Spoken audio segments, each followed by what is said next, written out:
ఇప్పుడు దేశం మీదన విష ప్రచారాల పర్వం కొనసాగుతోంది. అందులో ఆకాశ్ క్షిపణులు యాక్చువల్గా మొన్నటిసారి ఎయిర్ డిఫెన్స్ సిస్టమ్తో కూడినటువంటి ఆటోమేటిక్ రియాక్ట్ అయ్యేటటువంటి క్షిపణులు అనమాట.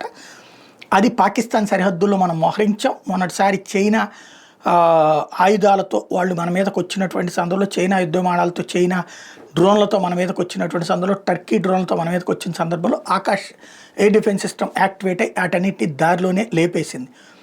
ఆ ఆకాశ్ వాటిని వచ్చేటప్పటికి బ్రెజిల్ వాళ్ళు వద్దన్నారు అంటూ ఒక విష ప్రచారాన్ని దేశ వ్యతిరేకులు అనాలా, మోడీ వ్యతిరేకులు అనాలా, వామపక్ష భావజాలికులు అనాలా ప్రచారం చేస్తున్నారు. అది పక్కన పెడితే తాజాగా ఆకాష్కి సంబంధించి 30 కిలోమీటర్లు అంటే ఈ సందర్భంలో నిపుణులు చెప్తున్నటువంటిది ఏంటంటే 30 కిలోమీటర్ల లక్ష్యంలో అవతల వాటిని ధ్వంసం చేస్తుంది, కానీ 120 కిలోమీటర్ల దూరంలో ఉండగానే ఐడెంటిఫై చేస్తుంది అవతల ఉన్నటువంటి మిస్సైలా లేకపోతే ఇతరత్ర ఏదైనా సరే.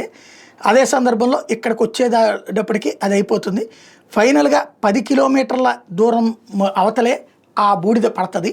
తద్వారా ఆకాశ్ చాలా పవర్ఫుల్ అన్నటువంటిది లెక్క చెప్తున్నారు.